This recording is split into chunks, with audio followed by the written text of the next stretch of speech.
अजब प्रेमाची गजब कहाणी भाग 2. अधीरा खाली पडताच नैतिक आणि राज धावत अधीराजवळ जातात. अधीरा, अधीरा काय झाले तुला? असं म्हणून नैतिक तिला शुद्धीवर आणायचा प्रयत्न करत असतो. राज लगेच तसाच धावत जाऊन पाणी घेऊन येतो आणि तिच्या चेहऱ्यावर शिंपडतो. ती जरा शुद्धीवर आल्यासारखी वाटल्यावर दोघांचा पण जीव भांड्यात पडतो. बरं चल, तू रेस्ट रूममध्ये आराम कर थोडा वेळ, असं म्हणून राज तिला उठवायचा प्रयत्न करतो. तिला खूप विकनेस जाणवत असतो. त्यामुळे उभं राहण्याचा प्रयत्न करत असतानाच तिचा पुन्हा तोल जातो आणि ती राजच्या कुशीत कोसळते. मग राज तिला तसाच उचलतो आणि रेस्ट रूममध्ये घेऊन जातो. त्याच्या मागे नैतिक पण रेस्ट रूममध्ये जातो. राज, तू गेलास तरी चालेल, मी आहे अधीराजवळ आता, नैतिक राजला सांगतो. खरं तर राजला अधीराला असं सोडून जायची इच्छा नसते. त्याला तिची खूप काळजी वाटत असते. त्याला राहून राहून वाटतं की त्याच्यामुळे अधीराला हा त्रास सहन करावा लागतोय ते. तो अधीराकडेच पाहत असतो. पुस्तक किड्या, तू जा ना, मी आहे माझ्या अधीराजवळ, असं नैतिक रागाने म्हटल्यावर राज काही न बोलता तिथून निघून जातो. थोड्या वेळाने अधीराला जरा बरं वाटायला लागतो. तोच राज पुन्हा रेस्टरूममध्ये येतो. त्याच्या हातात नारळ पाणी असते. अरे, तुला बरं वाटतंय का आता? मध्ये येताच आत त्याला अधीरा उठवायचा प्रयत्न करत असताना दिसते. तो रूममध्ये बघतो पण नैतिक त्याला कुठेच दिसत नाही. अधीराची काळजी घ्यायची सोडून तो बाहेर गेला म्हणून त्याला नैतिकचा राग येतो. मला बरं वाटतंय आता, थोडा विकनेस आहे अजून, हे नारळ पाणी घे म्हणजे आराम पडेल आणखी, असं म्हणून अधीरा नको म्हणत असताना सुद्धा तो जबरदस्ती तिला नारळ पाणी प्यायला लावतो. ती नारळ पाणी पितच असते तोवर नैतिक ज्यूस घेऊन येतो. अधीरा, उठ बरं पटकन, मस्त ज्यूस. रूममध्ये येत नैतिक बोलतच असतानाच समोर अधीराला तो नारळ पाणी पित असताना पाहतो. तिथे राजला पाहून पुन्हा त्याला राग येतो. पुस्तकी किड्या, तू इथे काय करतोय? मी म्हटलो ना, मी आहे तिची काळजी घ्यायला. हो, दिसले किती काळजी करते ते, म्हणून मी आलो तेव्हा तू रूममध्ये नव्हताच. राज पण कपाळाला आठ्या पाडून म्हणतो.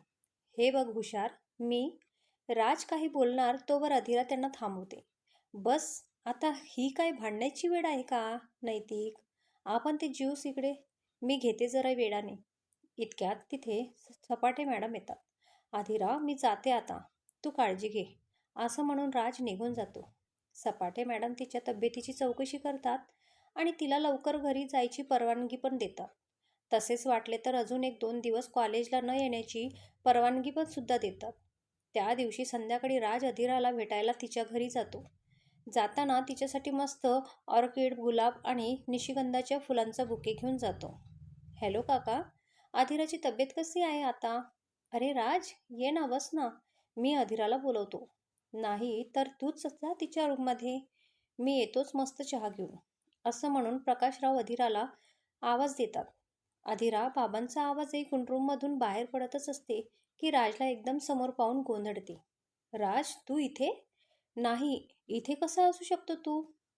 मला ना भास होतोय, असं म्हणून ती स्वतःला टपली मारते. बाबा, आवाज दिला तुम्ही? ती तिच्या रूमच्या दरवाजातच उभी राहून विचारते.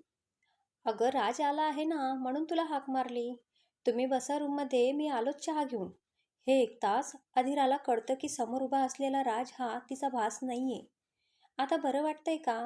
राज तिचा हातात बुके देत म्हटला. हो, आता नाही त्रास. अधीरा अजून पण दरवाजातच उभी असते. तिला राजला खरं तर रूममध्ये न्यायचेच नसते, कारण ती डायरी लिहत असल्यामुळे ती समोरच पडलेली होती आणि राजसमोर तिला ती डायरी दिसायला नको होती. थोडा वेळ ते तिथेच उभे होते. दोघांना पण काय बोलावे ते सुचत नव्हतं. अरे राज, इथेच का उभा आहेस? बरं जाऊ द्या, सगळे बसू हॉलमध्ये, ये इकडेच. हे ऐकताच अधीराला हायसे वाटले. मग थोडा वेळ गप्पा मारून राज त्यांचा निरोप घेतो. त्याला अधीरा गेटपर्यंत सोडवायला येते. अधीरा, सॉरी, आज तुला माझ्यामुळे पनिशमेंट मिळाली. मला ना स्वतःला खूप गिल्टी वाटतंय त्यासाठी. पुन्हा एकदा सॉरी. नाही राज, तुझी काहीच चुकी नाहीये. जर नैतिकने तुला फोर्स केला नसता खेळायला तर हे काही घडलेच नसते ना. आणि तू माझी काळजी नको करू, मी आता एकदम फिट आहे. पण तरी तू अजून काही दिवस घरी आराम कर. तुझ्यासाठी मी हवं तर नोट्स काढून ठेवेल. खरंच? पण आता मला खरंच बरं वाटतंय रे. मी येणार आहे उद्या कॉलेजला. आणि नोट्ससाठी तू विचारले तेवढेच खूप झाले माझ्यासाठी. असंही तू लिहिलेल्या नोट्स माझ्या डोक्यावरून जातील सगळ्या. शेवटचे वाक्य ते तोंडातील तोंडात पुटपुटत म्हणते. राजला मात्र कळते तिला काय म्हणायचे आहे ते. तुला समजतील अशा नोट्स काढेल मी तुझ्यासाठी. ओके, मग तर काही प्रॉब्लेमच नाही. हो ना, चालेल. आणि हो, काही अडलं तर मला विचारत जा. मी हवी ती मदत करायला तयार आहे. चल, मी निघू का आता? हो, good night. Good night, bye. त्या रात्री अधीराला रात्रभर झोप आली नाही. राज स्वतःहून मदत करायला तयार झाला हे कळल्यावर झोप येणार पण कशी ना. सकाळी सकाळी राज आणि अधीरा हातात हात घालून मस्त हिरव्यागार शेतात फिरत असतात. आजूबाजूच्या झाडावरच्या पक्ष्यांचा चिवचिवाट त्यांच्या सोबतीला असतोच. दोघे पण नेहमीप्रमाणे न बोलताही खूप काही बोलत असतात. इतक्यात अधीराचा पाय घसरतो. ती पडणारच असते तोपर्यंत राज तिचा हात पकडून तिला स्वतःजवळ ओढतो. तिला जोरात खेचल्यामुळे त्याचाही बॅलन्स जातो आणि दोघेही खाली पडतात. अधीरा नेमकी राजच्या अंगावर पडल्यामुळे त्यांचा श्वास एकमेकांना जाणवेल इतके जवळ असतात. दोघेही एकमेकांच्या डोळ्यात हरवलेले असतात. मग हळूच राज तिला किस करणार इतक्यात अलार्म वाजतो आणि अधीरा दचकून जागी होते. सकाळी कॉलेजला निघाल्यावर नैतिक गेटजवळच तिची वाट पाहत उभा असतो. कशी आहेस हो? हो, आता बरं वाटते. काल किती घाबरवलं ग तू? एकदम चक्कर येऊन पडलीस. मला बोलली पण नाही बरं वाटत नाहीये म्हणून. अरे बोलायचं काय त्यात? मला बरं वाटत होतं, पण ते राऊंड मारल्यामुळे चक्कर आली इतकेच. आणि आता मी एकदम ओके आहे. मग तुला एक विचारू का? हो, बोल ना. पण प्लीज परत जर बॉयफ्रेंड्सबद्दल विचार कर असं काही म्हणलास ना, तर खूप फटके खाशील बरं तू. अरे यार, याला काय अर्थ आहे? अधीरा करणार रे विचार? चल नैतिक, लेट होईल नाहीतर. असं म्हणून अधीरा नैतिकला ओढत स्टँडवर घेऊन गेली. कॉलेजला आल्यावर अधीरा नेहमीप्रमाणे तिच्या जागेवर बसते. काय ग, बरे वाटते का आता? अधीराची बेंचमेट नैना विचारते. हो, ठीक आहे आता. इतक्यात लेक्चर सुरू होते. आज अधीराचे सगळे लक्ष राजवर असते. मधल्या सुट्टीत अधीरा नैनासोबत बाहेर जात असताना राज तिला आवाज देतो. अधीरा, 1 मिनिट, मला बोलायचं होतं तुझ्याशी. नैना, तू पुढे हो की आलेच? अधीरा नैनाला पुढे पाठवते. अधीरा, तुला आज संध्याकाळी वेळ असेल तर कॉफी प्यायला जायची का? हिम्मत करून राज विचारतो. हे ऐकल्यावर तर अधीरा इतकी खुश होते की विचारूच नका. आनंदाच्या भारात ती राजला उत्तर द्यायचं पण विसरते. तुला नसेल जमत तर ठीक आहे. ते तुला नोट्स द्यायच्या होत्या ना म्हणून विचारलं. राज आपली बाजू सावरत म्हटला. त्याला वाटलं अधीराला कदाचित त्याच्यासोबत कॉफी पिण्यात इंटरेस्ट नसावा. नाही नाही, मी एकदम फ्री आहे संध्याकाळी. कुठे भेटायचे? आतुरतेने अधीरा विचारते. पॉकेट कॅफला, संध्याकाळी 6 वाजता. चालेल ना? हो, नक्कीच. ओके, मग भेटू संध्याकाळीच. तुझा नोट्स देतो मग मी तेव्हाच. असं म्हणून राज तेथून निघून जातो. आज मैं ऊपर आसमां नीचे, आज मैं आगे जमाना है पीछे. टेल मी ओ खुदा, अब मैं क्या करूं? चलू सीधी की उलटे चलू? अधीरा गुणगुणत जात असते. तोच नैतिक तिला थांबवतो. अधीरा, काय आज एकदम हवेत उडते आहेस तू? काय विशेष? कुठे काय? मी सहज गुणगुणू नाही शकत का रे? कधी दिसली नाही ना गुणगुणत असताना म्हणून विचारलं.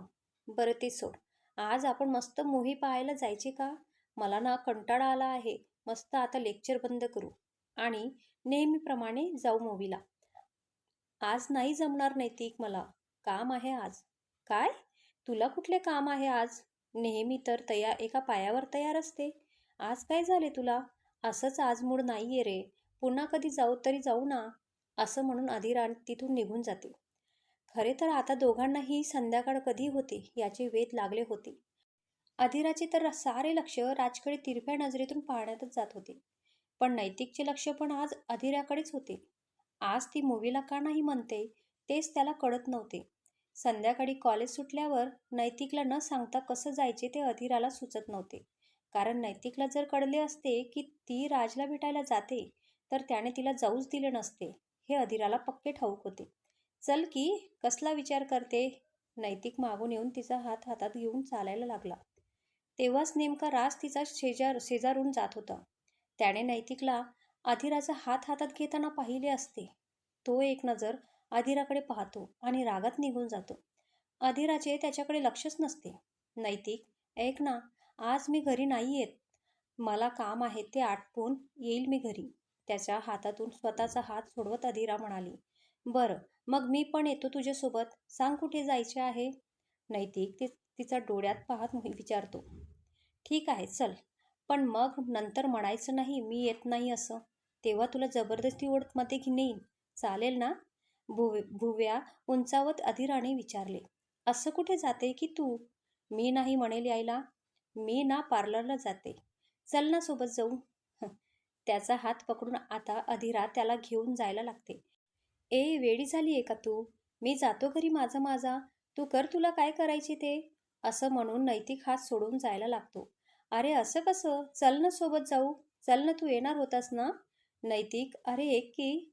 असं म्हणून अधीरा पडणाऱ्या नैतिकच्या मागे ओरडत असते. शू, बरं पार्लरचे सुचले. नाही तर आज राजने सोडलेच नसते. असं म्हणत तिने घड्याळात पाहिले. बापरे, उशीर झाला. राज वाट पाहत असेल की. असं म्हणून अधीरा लगेच कॅफेकडे जायला निघते. का ही सारखी सारखी त्या राजच्या सोबत असते? हिला कळत नाही का मला आवडत नाही ते? आणि तो नैतिक तर जरा अचित करतो कधी कधी. आता पण काही गरज होती का तिच्या हातात हात घेण्याची? सरळ बोलता येत नसताना पण इतकं टची व्हायचं गरजच काय पण? आणि ही माझी वेडी, तिला पण काही सांगता येत नाही का त्याला? सारखं काय नैतिक हवा असतो तिला पण. त्याचमुळे अभ्यासात पण मागे राहते. पण आता मी आहे ना तिला हेल्प करायला. मी घेईल आता तिचा अभ्यास. तिला आणि काकांना सांगतोच की मी हवं तर तिला रोज शिकवायला पण येत जाईल. मग आपोआप ती नैतिकपासून दूर होईल की. राज कॅफेमध्ये बसून विचार करत असतो. पण जर नैतिक अधीराला आवडत असेल तर? हा विचार मनात येताच त्याला खूप कसं तरी व्हायला लागते. त्याने लगेच घाटाघट पाण्याचा ग्लास रिकामा केला. मग शांत नाही झालेले म्हणून राज आणखी एक ग्लास पाणी प्यायला. तेव्हाच कुठे त्याला जरा बरं वाटले. खरं तर त्याला अधीरा येताना दिसली म्हणून बरे वाटायला लागले. नाही तर ज्या पद्धतीने नैतिक तिचा हात धरून तिला घेऊन जात होता, त्यावरून तरी अधीरा आज येणार नाही असेच राजला वाटत होते. हाय राज. अधीरा राजला पाहून हात हलवते. हाय अधीरा, बैस ना. असं म्हणून तो अधीरासाठी चेअर मागे ओढतो. काय घेशील मग? इथे ना मोमोज खूप छान मिळतात. आवडतील तुला? मागू का? राजने चेअरवर बसत विचारले. मोमोज मला इतके आवडत तर नाही, पण आज खाईल मी. खरं तर नैतिकला खूप आवडतात इथले मोमोज. तो प्रत्येक वेळी म्हणतो आपण खायला जाऊ म्हणून, पण माझेच कधी जमले नाही. आज आली आहे तर खाईल. हो का? मला पण नाही आवडत मोमोज. तू दुसरे काय घेणार? सँडविच ते मागवतो. खरं तर नैतिकचे नाव ऐकल्यावर राज अजूनच नाराज होतो. राजच्या चेहऱ्यावरची नाराजी अधीराला कळते, पण त्यामागचे कारण तिच्या लक्षात आलेलं नसते. राज त्या दोघांची सँडविच आणि कॉफीची ऑर्डर देतो. या घे नोट्स. तुला समजतील अशाच काढल्या आहेत. राज अधीराला नोट्स देत म्हणतो. थँक्यू राज. तू माझ्यासाठी तुझा अभ्यास बाजूला ठेवून इतके करतोय. खूप कुठे आणि तसं पण माझी ही रिव्हिजन होतेच. तुझा नोट्स काढताना माझे टॉपिक्स अजून क्लिअर होत आहे. Thank you again. हे बघ, मी तुला नोट्स तर देतोय, पण मला रिझल्ट पण हवाय हा तसा. आता तुझ्याजवळ 3 महिने आहेत मिड टर्मची एक्झाम होईपर्यंत. तेवढ्या वेळात तुला खूप मेहनत घ्यावी लागणार आहे. मी आहेच तसं तुला काही गरज लागली तर. हो? तू इतके करतोय माझ्यासाठी, मग मी नक्कीच माझी पण 100% एफर्ट्स देईल. आता निदान काठावर तरी पास नाही होणार एवढंसं तोंड करून अधीरा म्हटली. जितकी मेहनत घेशील तेवढे तुला मार्क्स छान पडतील ना. आणि मी म्हटलो ना, तुला जेव्हा पण कधी काही अडले तर मी आहे. मला कॉल कर लगेच. हो नक्की. अरे पण तुझा नंबर मी मिस कॉल करतो तुला. असं म्हणून नैतिकने तिला कॉल केला. तुझ्याकडे माझा नंबर होता? अधीरा आश्चर्याने विचारत होती. हो, मागे काकांनीच दिला होता. काही काम पडलं तर असायला हवा म्हणून. राजने थाप मारली. इतक्यात वेटर त्यांची ऑर्डर घेऊन येतो. मग दोघेही खाता खाता गप्पा मारत असतानाच नैतिक त्या कॅफेमध्ये येतो. अधीरा आणि राजची त्याच्याकडे लक्षच नसते. ते दोघेही बोलण्यात गुंग असतात. नैतिकला मात्र आल्या आल्या अधीरा आणि राज एकमेकांशी हसत हसत गप्पा मारताना दिसल्यावर संतापणावर होतो. मला म्हणत होती की पार्लरला जायचे आहे आणि ही या पुस्तकी किड्यासोबत गप्पा मारते. मी काहीच नाही का त्या पुस्तकी किडेसमोर? असं बोलत बोलतच तो राज आणि अधीराच्या समोर येऊन उभा राहतो. तरी दोघांचे नैतिककडे लक्षच नसते. "अधीरा, झाले का तुझे पार्लरचे काम?" नैतिक रागात अधीराला विचारतो. "नैतिक, तू इकडे? तू तर घरी जाणार होतास ना रे?" अधीरा त्याला पाहतच विचारते. "माझे सोड, मी तुझ्याबद्दल विचारतो आहे. तू इथे काय करते?" नैतिकला आता त्याचा राग कंट्रोल होत नव्हता. "हे बघ नैतिक, जरा हळू आवाजात बोल ना. तू तिच्यावर का रागवतो आहेस?" राज शांतपणे नैतिकला समजावत होता. "ए पुस्तकी किड्या, तू मध्ये बोलू नको हां आमच्या. तुझा काय संबंध आमच्यामध्ये बोलण्याचा रे? तू तिथेच बसून राहायचं शांतपणे. आमचे काय ते आम्ही बघून घेऊ." नैतिक तावातावाने राजशी बोलत असलेला अधीराला आवडत नाही. "नैतिक, बस झाले आता. तू अशा टोनमध्ये राजसोबत बोलू शकत नाही. आणि हो, मी काही तुझी गर्लफ्रेंड नाहीये की मी तुझ्या सगळ्या प्रश्नांची उत्तर देऊ. कळले?" अधीराला पण आता राग आला होता. "अधीरा, तू शांत हो बरं आधी. आताच बरी झालीये ना अजून." राज काळजीपोटी म्हणाला. तुला म्हटलं ना, मी आमच्यामध्ये तू येऊ नको ते." "अधीरा, तुला माझ्यासोबत मूव्हीला यायचे नव्हते, कारण तुला इथे याच्यासोबत कॉफी प्यायची होती. मला हे बिलकुल आवडलेले नाही. तुला आवडेल ते का करू मी? मला माझे स्वतःचे मत आहे की नाही. हे बघ नैतिक, तिला नसेल तुझ्यासोबत आवडत, तर तू तिला का फोर्स करतोय प्रत्येक वेळी तुझ्यासोबत राहण्यासाठी? हुशार, तुला काय घेणं देणं आहे या सगळ्यांशी? मी तुला आता शेवटचे सांगतो. अधीरापासून तू 4 हात लांब राहायचे. तिच्या आजूबाजूला जरी तू दिसलास ना, तर माझ्याहून वाईट कुणी नाही. हे मला सांगणारं तू कोण? एक मिनिट, भांडण बंद करा आधी. मला कुणासोबतच राहायचं नाहीये आता. जाते मी. दोघांना पण खूप खूप थँक यू."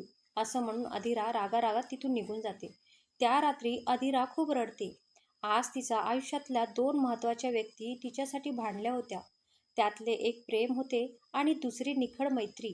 तिला दोघांचा पण सहवास सोडायचा नव्हता.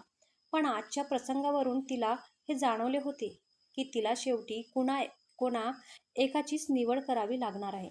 तर नैतिक, अधीरा आणि राज यांची स्टोरी दाखवली आहे. तिघेही लहानपणापासून एकमेकांच्या सोबत असतात. अधीरा आणि नैतिक तर अगदी बेस्ट फ्रेंड असतात. नैतिकला अधीरा आवडत असते, तर अधीराला राज. तसं राजला सुद्धा अधीरा आवडतच असतेच, पण तो कधी ते दाखवत नाही. नैतिकला अधीराच्या डायरीमुळे ती राजवर प्रेम करते हे कळते. त्यामुळे तो नेहमी राजवर जळत असतो. त्याच्यापासून अधीराला दूर ठेवायचा प्रयत्न करत असतो. पण कॅफेमध्ये दोघांना सोबत पाहून त्याचा संताप अनावर होऊन राजशी भांडत करतो. त्या दोघांचे भांडण पाहून अधीरा रागात तिथून निघून जाते. आज तिच्यासाठी तिच्या प्रेमात आणि मैत्रीमध्ये भांडण झालेले असते. ही गोष्ट तिला मनाला खूप लागते. आता पुढे अधीरा आणि राज एका पार्कमध्ये बसलेले असतात. समोर लहान मुले खेळत असतात. त्यांचे आई वडील पण तिथेच बसून त्यांचा खेळ पाहत असतात. त्यांना पाहून अधीरा पण भविष्याची स्वप्न रंगवत असते. हळूच राज अधीराचा हात हातात घेतो. अधीरा चमकून राजकडे पाहते. राज गालातल्या गालात हसून त्या लहान मुलांकडे इशारा करतो. राजला सांगायचे असते की आपण पण असे आपल्या मुलांना घेऊन येत जाऊ. अधीरा लाजून नजर झुकवते. तसा राज तिची हनुवटी वर करतो आणि तिच्या डोळ्यात पाहतो. त्याच्या या कृतीमुळे तर अधीरा अजूनच लाजते. "माझ्या अधीराला लाजता पण येते तर?" राज हळूच तिच्या कानात म्हणतो. गप ना, नको ना त्रास देऊ." अधीरा नाक मुरडत म्हणते आणि राजच्या खांद्यावर डोके ठेवून समोर खेळणाऱ्या लहान मुलांना पाहत असते. इतक्यात एक लहान मुलगा रागाने पाहत त्यांच्याकडे येतात तिला दिसतो. "तू त्याच्या खांद्यावर डोकं ठेवून का बसलीये? तुला कळत नाही का मला तुझं हे असं वागणं बिलकुल आवडत नाही ते?" त्या पाहून मुलाचे बोलणे ऐकून अधीरा तर चकित होते. पण त्याचा चेहरा तिला जरा ओळखीचाच वाटत असतो. "अरे पण बाळा, मी तुला ओळखत नाही. मग मला कसे का माहिती असणार तुला काय आवडते काय नाही ते?" अधीरा त्या लहान मुलाला समजवायचा प्रयत्न करत असते. तर आता या पुस्तकी किड्यासोबत असल्यामुळे मला ओळख सुद्धा दाखवायची नाही का तुला?" पुस्तकी किड्या, तुला पण एकदा सांगितलं ना की अधीरापासून दूर राहायचं, तरी तुला कळत नाही का रे? आता शेवटचं सांगतो हा तुला. यापुढे अधीराच्या आसपास जरी दिसलास ना तू, तर बघ तू. तो लहान मुलगा रागारागात बोलत असताना अधीरा आणि राज त्याच्याकडे आश्चर्याने पाहत होते. कारण त्याचा चेहरा सेम नैतिकसारखा होता. पुढे अधीरा काही बोलणार इतक्यात त्या छोट्या नैतिकने अधिराचा हात पकडला. अधिरा, तू चल आधी इथून. याच्यासोबत आपला काहीच संबंध नाहीये. अधिराला काही बोलायची संधी न देता तो छोटा नैतिक अधिराला हात धरून घेऊन जायला लागला. मागून राज तिला आवाज देत होता. अधिरा, उठ बेटा, उशीर होईल नाहीतर. किती वाजलेत बघ जरा. तशी अधिरा पुन्हा दचकून उठली. अरे यार, हे स्वप्न होतं तर. मनातल्या मनात अधिरा पुन्हा ते स्वप्न आठवायचा प्रयत्न करत होती. अधिरा, उठ ना बेटा, आटोप बरं पटकन, मी नाश्त्याची तयारी करतो तोवर, असं म्हणून बाबा किचनमध्ये जातात. अधिराचे आज कशातच लक्ष लागत नव्हते. ती सारखा कालचाच विचार करत होती. खरं तर नैतिक आणि राजच्या भांडणामुळे ती जास्तच डिस्टर्ब झालेली होती. तिला खरं तर दोघांनी पण समजून घ्यायची गरज होती. पण ना, नैतिक तिला समजून घेत होता ना राज. शेवटी तिने काहीतरी ठरवले आणि कॉलेजला जायच्या तयारीला लागली. तिचे आवरून झाल्यावर ती किचनमध्ये आली आणि बाबांना नाश्ता बनवण्यासाठी मदत करायला लागली. ते पाहून प्रकाशराव आश्चर्याने तिच्याकडे पाहायला लागले. आजपर्यंत किचनमध्ये कधीही पाय न ठेवणारी मुलगी चक्क किचनमध्ये त्यांना मदत करायला आली आहे म्हटल्यावर त्यांच्यासाठी तो धक्काच होता. अधिरा, काय ग? आज चक्क तू किचनमध्ये? सगळं ठीक आहे ना?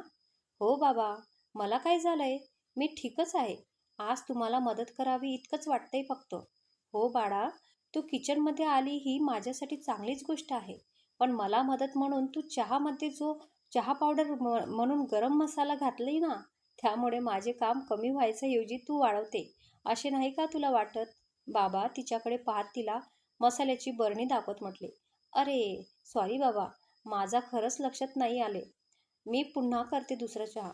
नको, केली तेवढी मदत खूप झाली. तू शांतपणे बस आधी डायनिंग टेबलजवळ. मी आणतो तुला तिथेच नाश्ता आणि चहा. पण बाबा, करते ना मी मदत. बेटा, तू जर तिथे टेबलवर शांत बसलीस ना, तर ती खूप मोठी मदत होईल मला. तू जा बस, मी आलोच, ओके? असं म्हणून ती टेबलजवळच चेअर घेऊन बसली.